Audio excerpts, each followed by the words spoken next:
दोस्तों, पूरे 500 सालों के बाद बना दिव्य और दुर्लभ महाशुभ संयोग सावन के सोमवार के दिन, जी हाँ दोस्तों, सावन के सोमवार के दिन चुपचाप गाय को खिला दें। यह एक छोटी सी चीज रोड़पति भी होंगे करोड़पति। मृत्यु दंड पितृदोष तुरंत होगा खत्म, मिलेंगी सभी संकटों और कष्टों से मुक्ति। भगवान भोलेनाथ के आशीर्वाद से आपके घर में सदैव भरे रहेंगे अन्न धन के भंडार और भगवान भोलेनाथ का सदैव आपके ऊपर रहेगा आशीर्वाद। जी दोस्तों, वीडियो को आगे शुरू करें। सबसे पहले भगवान भोलेनाथ के सच्चे भक्त इस वीडियो को एक लाइक भी करें।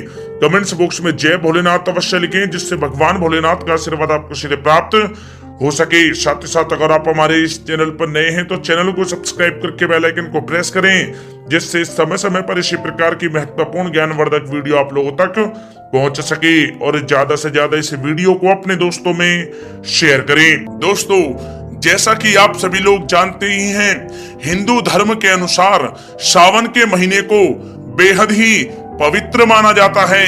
भगवान शिव की कृपा पाने के लिए इस महीने को सर्वश्रेष्ठ माना जाता है, क्योंकि यह सावन का पवित्र महीना भोलेनाथ का सबसे प्रिय महीना होता है। इसे श्रावण मास भी कहा जाता है। भगवान भोलेनाथ को सावन का यह महीना अति प्रिय है। इस महीने में विधि विधान से भगवान भोलेनाथ की पूजा करनी चाहिए। ऐसा करने से भगवान भोलेनाथ सभी दुखों को दूर करते हैं, साथ ही साथ आपकी सभी मनोकामनाएं पूरी भी करते हैं। इस महीने भगवान भोलेनाथ को प्रसन्न करना बहुत ही आसान होता है। माना जाता है कि इस महीने में भगवान भोलेनाथ कैलाश पर्वत छोड़कर धरती पर विचरण करने के लिए आते हैं।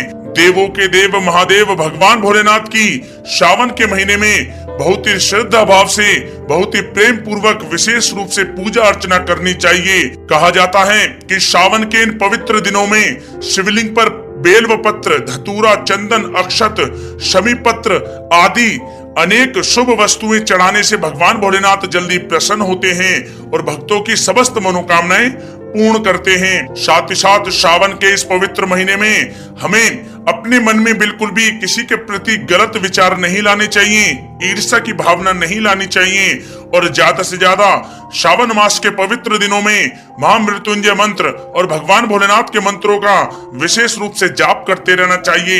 इन पवित्र दिनों में अपने माता पिता और गुरुओं का सम्मान करना चाहिए। साथ ही साथ इन पवित्र दिनों में आपको मांस, मछली, मदिरा आदि से भी परहेज करना चाहिए। इनका सेवन आपको नहीं करना चाहिए, अन्यथा भगवान भोलेनाथ क्रोधित हो जाते हैं। और साथ ही साथ अगर संभव हो सके तो सावन के इन पवित्र दिनों में अधिक से अधिक अन्न धन का दान करें। भगवान भोलेनाथ बहुत प्रसन्न होते हैं। और साथ ही साथ आपको बता दें कि यदि आप सावन मास के इन पवित्र दिनों में गाय से जुड़े कुछ उपाय कर लेते हैं तो भगवान भोलेनाथ बहुत ही प्रसन्न होते हैं और भक्तों की समस्त मनोकामनाएं पूर्ण करते हैं। चलिए दोस्तों, बात कर लेते हैं गाय से जुड़े कुछ महत्वपूर्ण उपायों के बारे में। दोस्तों, सनातन परंपरा में गाय, गंगा और गायत्री का बहुत ज्यादा धार्मिक महत्व है। मान्यता है कि गौ माता के शरीर पर 33 कोटि देवी देवताओं का वास होता है। गौ माता की सेवा एवं पूजा करने वाले जातक पर इन सभी देवी देवताओं की कृपा बरसती है। गौ सेवा से न सिर्फ इस जन्म के बल्कि पूर्व जन्म के भी दोष दूर हो जाते हैं। प्रत्येक सुबह जब आपके घर में भोजन बनना प्रारंभ हो तो सबसे पहले बनाई गई रोटी को आप गौ माता के नाम से निकाल दें और भोजन करने से पूर्व गौ माता को इस रोटी को खिलाएं। यदि संभव हो तो काली गाय को खिलाएं। यदि काली गाय ना मिले तो सफेद गाय को भी आप खिला सकते हैं। प्रत्येक पूजा और मांगलिक कार्य में गौ माता या उनसे जुड़ी चीजें जैसे गाय का गोबर, गोमूत्र, गाय का दूध अथवा गाय के दूध से बना घी अवश्य शामिल करें। इससे आपको पुण्य फलों की प्राप्ति होगी। सनातन परंपरा के अनुसार जिस घर में गाय होती है उस घर से जुड़े सभी वास्तु दोष स्वतः ही समाप्त हो जाते हैं। किसी भी पूजा में गाय से प्राप्त पंचांगव्य युक्त पदार्थ का उपयोग अवश्य शामिल करें। क्योंकि पंचांग के बिना कोई भी पूजा पाठ और हवन सफल नहीं होता। जहाँ दोस्तों गो कृपा पाने के लिए प्रतिदिन, सप्ताह अथवा महीने में परिवार समेत एक बार गौशाला जाने का नियम जरूर बनाएं और वहां गायों को हरा चारा जरूर खिलाएं। इससे आपको शुभ फलों की प्राप्ति होगी और साथ ही साथ गौ सेवा और गो पूजा से 9 ग्रह शांत हो जाते हैं और इनसे जुड़े दोषों का निदान हो जाता है। गर्मियों में गौ माताओं को पानी पिलाएं और सर्दी में गौ माताओं को गुड़ अवश्य खिलाएं। ध्यान रखें कि गर्मियों में गाय को गुड़ ना खिलाएं। अनेक देवी देवताओं को अपने शरीर पर धारण करने वाली गौ माता से जुड़े कई शुभ और अशुभ संकेत भी होते हैं। मसलन गाय का दूध दुहाते समय यदि गाय ठोकर मार दे और सारा दूध बिखर जाए तो अपशगुन होता है। यदि कोई यात्रा पर निकल रहा हो और गाय अपने बछड़े को दूध पिलाती सामने आ जाए तो निश्चित रूप से जिस यात्रा के लिए आप निकले हैं वह यात्रा आपके लिए अवश्य ही सफल होगी और वह काम जिसके लिए आप निकले हैं वह अवश्य ही पूर्ण होगा। यात्रा पर जाते समय बाईं ओर गाय की आवाज आना और रात्रि में गाय की हुंकार करना भी शुभ होता है। दोस्तों साथ ही साथ गाय के साथ आप भूलकर भी ये काम ना करें, अन्यथा मिलता है घोर नरक और जीवन भर की परेशानियां। जहाँ दोस्तों गाय को राष्ट्रीय पशु बनाए जाने और इन्हें मौलिक अधिकार दिए जाने की बात हो रही है तो सवाल उठता है कि गाय जब भारतीय संस्कृति का अहम हिस्सा है तब भी गाय के साथ लोग खराब व्यवहार कैसे कर लेते हैं। गाय दर दर भटकती रहती है, भरपेट इन्हें चारा तक लोग नहीं देते। गाय जब तक दूध देती रहती है तो उनकी सेवा होती है और जैसे ही दूध देना बंद कर देती है तो लोग इन्हें उनकी किस्मत पर छोड़ देते हैं, सड़कों पर और गलियों में भटकने के लिए। ऐसे में गोवंशी जीवों को कोई डंडे से मारता है तो कोई उन पर पानी डाल देता है। कभी वाहनों से इन्हें ठोकर लग जाती है तो कभी बीमार होकर बेचारी ये गाय दम तोड़ देती हैं। ऐसे में जरूरत है इन बातों को जानने की कि गाय को लेकर शास्त्रों में क्या कहा गया है, गाय के साथ आपको कैसा व्यवहार करना चाहिए। या दोस्तों गाय को कभी भी मारना पीटना नहीं चाहिए। शास्त्रों में गाय को माता का दर्जा दिया गया है। गाय को मारने पीटने वाला माता को मारने पीटने वाले के समान पाप का भागी माना जाता है। ऐसे घरों को नरक लोक में वर्षों तक कष्ट भोगना पड़ता है। अगले जन्म पशु योनि में मिलता है। कथा है कि गौतम मुनि ने गलती से गाय को डंडा मार दिया था जिससे गाय की मृत्यु हो गई थी और इस पाप से मुक्ति के लिए इन्हें वर्षों तक तपस्या करनी पड़ी। भगवान श्री कृष्ण जी ने बैल स्वरूप में आए वृत्तासुर का वध कर दिया था जिससे मुक्ति के लिए भगवान श्री कृष्ण को संपूर्ण तीर्थों को एक कुंड में बुलाना पड़ा और इस कुंड में स्नान से वह पाप मुक्त हो गए थे। या दोस्तों साथ ही साथ जो लोग पानी पी रही गाय को भगाते हैं वे घोर पापी के भागी बनकर नरक भोगते हैं, ऐसा पुराणों में बताया गया है। जबकि जो लोग गाय के लिए प्याऊ और चारा घरा बनवाते हैं वह महाभाग्यवान होते हैं। ऐसे लोग घोर पाप से मुक्त होकर स्वर्ग पा जाते हैं और बड़े ही धनवान कुल में जन्म लेकर सुख भोगते हैं। और साथ ही साथ आराम कर रही गाय को कष्ट देकर कभी भी उठाना नहीं चाहिए। कहते हैं कि जिस स्थान पर गाय बैठी है वहां से नकारात्मक ऊर्जा समाप्त हो जाती है। गाय के बैठने की जगह को जो लोग नियमित साफ रखते हैं वे पूर्व जन्म में किए गए जाने अनजाने में पापों से मुक्ति हो जाते हैं और गोलोक में स्थान पाते हैं। गाय को डंडा मारकर उठाना, पानी डालकर उठाने से मनुष्य पाप का भागी बनता है और अगले जन्म में उसे दर दर भटकना पड़ता है। और साथ ही साथ शास्त्रों में बताया गया है कि गाय का दूध उसके बछड़े के लिए होता है। गाय के बछड़े से बचा हुआ दूध ही मनुष्य को लेना चाहिए, लेकिन कुछ लोग एक बार गाय को दूध लेने के बाद फिर से बछड़े के लिए बचा हुआ दूध भी दूह लेते हैं। ऐसा करना घोर पाप कहा जाता है।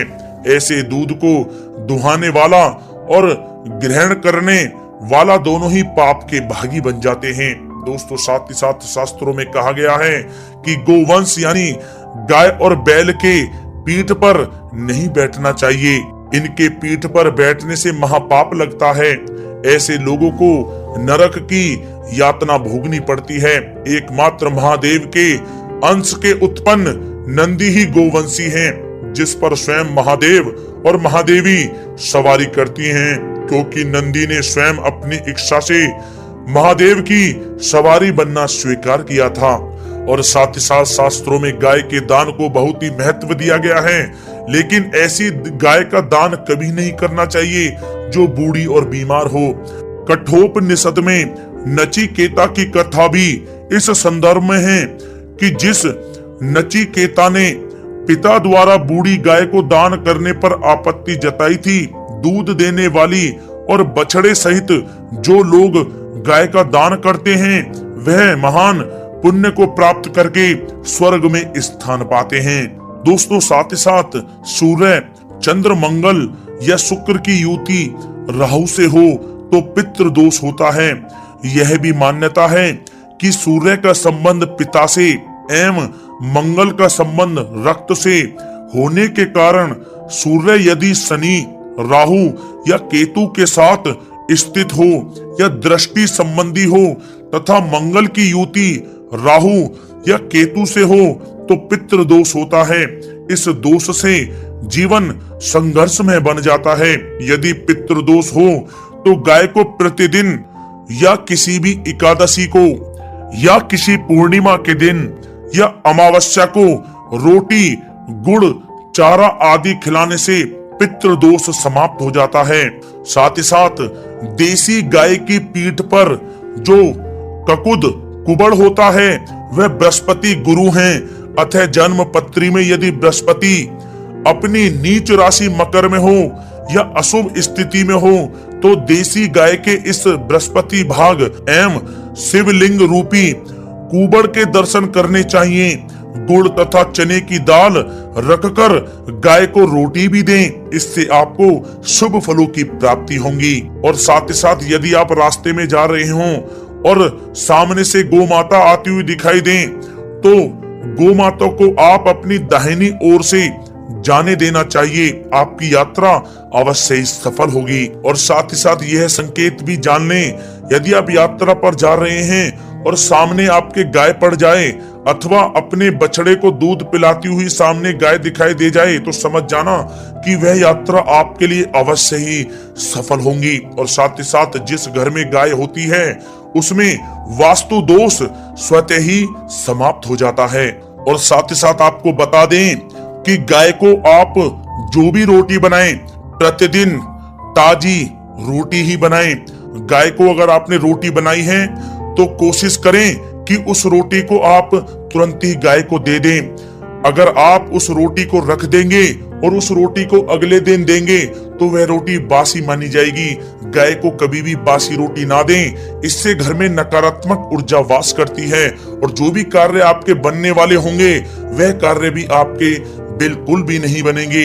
इससे आपके घर में हमेशा दरिद्रता का वास रहेगा और आप जिस भी कार्य को करेंगे उस कार्य में आपको हमेशा असफलता ही हाथ लगेगी। इसलिए कोशिश करें गाय को रोजाना ताजी रोटी बनाकर खिलाएं और रोटी को बिल्कुल ना रखें, बासी रोटी गाय को ना दें। और साथ ही साथ सड़ी गली चीजें गाय को नहीं खिलानी चाहिए कि घर में कोई फल है, कोई सब्जी है, सड़ जाए तो लोग क्या करते हैं गाय को खिला देते हैं। नहीं, ऐसा नहीं करना चाहिए। ऐसा करने से यदि आप गाय को खिलाते हैं तो और आप पाप के भागी बन जाते हैं। आप बिल्कुल भी सड़ी गली चीजें गाय को ना खिलाएं। और साथ ही साथ आप आटे की 11 लोइयां बनाकर उनके ऊपर हल्दी लगाएं। इसके बाद आप उन 11 लोइयों को एक एक करके गाय को खिलाएं। प्रत्येक लोई को खिलाते समय गाय के सींगों पर आप हाथ फेरें, पीठ पर हाथ फेरें, मस्तक पर हाथ फेरें, माता गाय के आप चरणों के स्पर्श करें। जहाँ दोस्तों ऐसा करने से आपके समस्त कार्य बनने लगेंगे। जो दुख का समय चल रहा है वह भी समाप्त होगा। आपके जीवन में खुशियां खुशियां होंगी। और एक बार आप 7 बार गाय की परिक्रमा भी कर लें तो आपके समस्त कार्य पूर्ण होंगे। और साथ ही साथ आप गाय को जब भी रोटी दें, रोटी पर या तो आप थोड़ी हल्दी लगा लें या थोड़ा गुड़ रख लें। अगर गुड़ ना हो तो आप थोड़ा मिश्री रख सकते हैं, थोड़ा घी रख सकते हैं। या दोस्तों, गाय को कभी भी सूखी रोटी ना खिलाएं। सूखी का मतलब गाय की जो रोटी रखें खिलाएं, उस पर कुछ ना कुछ रख कर खिलाएं। हल्दी रख लें, गुड़ रख लें, मिश्री, घी या जो भी रख लें, मतलब खाली रोटी नहीं खिलानी है। ध्यान इस बात का रखें, जब ही आपको शुभ फलों की प्राप्ति होगी। जी दोस्तों, ये थे गाय से जुड़े कुछ महत्वपूर्ण उपाय, कुछ बातें जिन्हें आपको ध्यान में जरूर रखना चाहिए। या दोस्तों, वीडियो अच्छी लगी हो तो वीडियो को लाइक करें, ज्यादा से ज्यादा अपने दोस्तों में शेयर करें, चैनल पर नए तो सब्सक्राइब करें। जय गौ माता।